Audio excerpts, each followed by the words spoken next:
श्रीमद् भगवद गीता हिंदुओं के पवित्र ग्रंथों में से एक है। महाभारत के युद्ध के दौरान भगवान श्री कृष्ण ने अर्जुन को गीता का उपदेश दिया था। इसका हम सभी अपने जीवन में अनुसरण कर सकते हैं। भगवद गीता में एक ईश्वरवाद है, कर्म योग, ज्ञान योग, भक्ति योग की बहुत सुंदर ढंग से व्याख्या हुई है।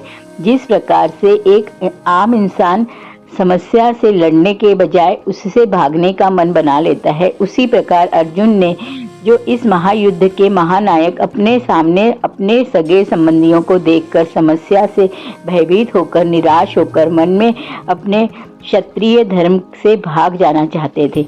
उसी प्रकार हम सभी भी अपने जीवन में समस्याओं को देखकर हताश हो जाते हैं और विचलित होकर भाग खड़े होते हैं। भगवान श्री कृष्ण ने जन सामान्य के लिए कर्तव्यनिष्ठ मार्ग को इंगित करने के लिए इस महाज्ञान को गीता के माध्यम से प्रस्तुत किया है।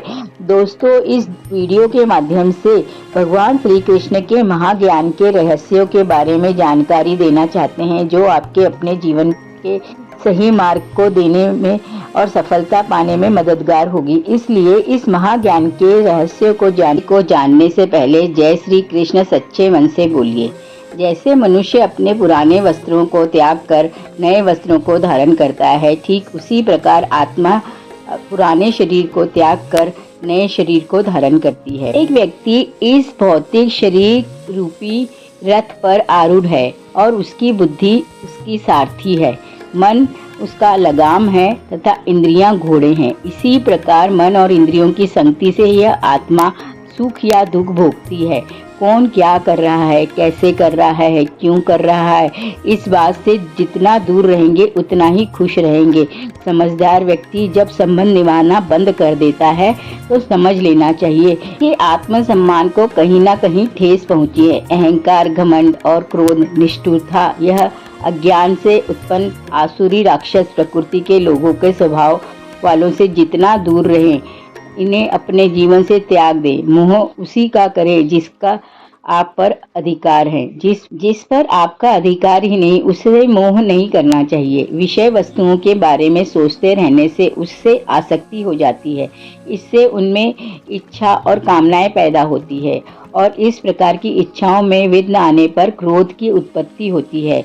इससे बचने का एकमात्र उपाय है खामोश रहें, क्योंकि सबसे ज्यादा गुनाह इंसान की जुबान ही करवाती है। भगवान श्री कृष्ण कहते हैं, जो इंसान मेरा एक चित्त होकर स्मरण करता है, सुमिरन करता है, पूजा करता है, मैं भी उसे पूरे कर्तव्यनिष्ठ होकर उसके कल्याण का उत्तरदायित्व लेता हूँ।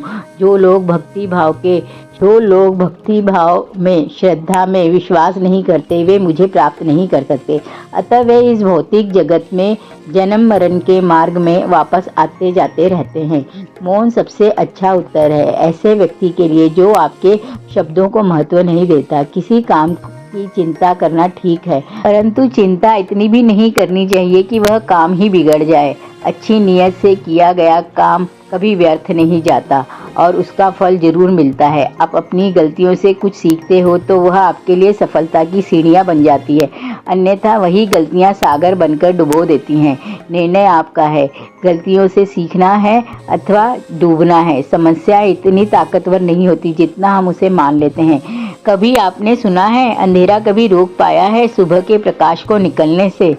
किसकी गलती है ढूंढना गलत नहीं है, बस शुरुआत खुद से करें। जरूरी नहीं है आप हर बार सही हो, इसलिए चुप रहना भी बेहतर है। जो जितना अधिक साथ देता है वह अपनी गहराई से अपनी बुद्धि का प्रयोग करता है। निंदा करने वालों से ना डरें, अपना लक्ष्य का दोहन ना करें, क्योंकि जैसे ही आप अपना लक्ष्य प्राप्त कर लेते हैं तो जो लोग आपकी निंदा कर रहे हैं उनकी राय भी बदल जाती है। आपकी हार और जीत आपकी सोच पर निर्भर है। आप मान लो तो हार है, ठान लो तो जीत निश्चित ही होगी। जहाँ ज़्यादा प्रशंसा हो रही हो वहाँ ज़्यादा सावधान रहने की ज़रूरत है। जीवन में किसी से अपनी तुलना मत कीजिए। आप जैसे हैं सर्वश्रेष्ठ है। जिसने मन को जीत लिया उनका मन ही उनका सर्वश्रेष्ठ मित्र है। जो मन से जीत नहीं पाया उसका मन ही उसका परम शत्रु है। नकारात्मक विचारों का आना तय है, परंतु यह आप पर निर्भर करता है। जब आप सोचते हैं कि मैं थक गया हूँ तो भगवान श्री कृष्ण कहते हैं तो उठ तो सही, एक बार फिर से कोशिश कर ले। जब आप सोचते हैं कि दुनिया बहुत धोखेबाज है, भगवान श्री कृष्ण कहते हैं कि मैं तो हूँ ना तेरे साथ। जब आप सोचते हैं कि मेरी किस्मत ही खराब है, तो श्री कृष्ण कहते हैं सब्र तो कर, तेरे लिए बहुत कुछ सोच कर रखा है। आप सोचते हैं कि मुझे कोई समझता नहीं, तो श्री कृष्ण कहते हैं तू क्यों फिक्र करता है, मुझे सब पता है। जब आप सोचते हैं कि मेरे साथ ऐसा क्यों होता है, तो भगवान श्री कृष्ण कहते हैं तुझे तलाशने के लिए भी जरूरी था। आपके हर प्रश्न का उत्तर श्री कृष्ण इस महागीता ज्ञान द्वारा देते हैं, लेकिन हमारे आसपास का शोर, लोगों के द्वारा कही गई बातें हमें उस ज्ञान को सुनने नहीं देती। भगवान श्री कृष्ण कहते हैं यदि जगत में प्रत्येक कार्य मनुष्य द्वारा संभव होता तो मेरा अस्तित्व नहीं होता। जहाँ से तुम्हारे प्रयत्नों का अंत होता है, वहीं से मेरा अर्थात ईश्वर का कार्य प्रारंभ होता है।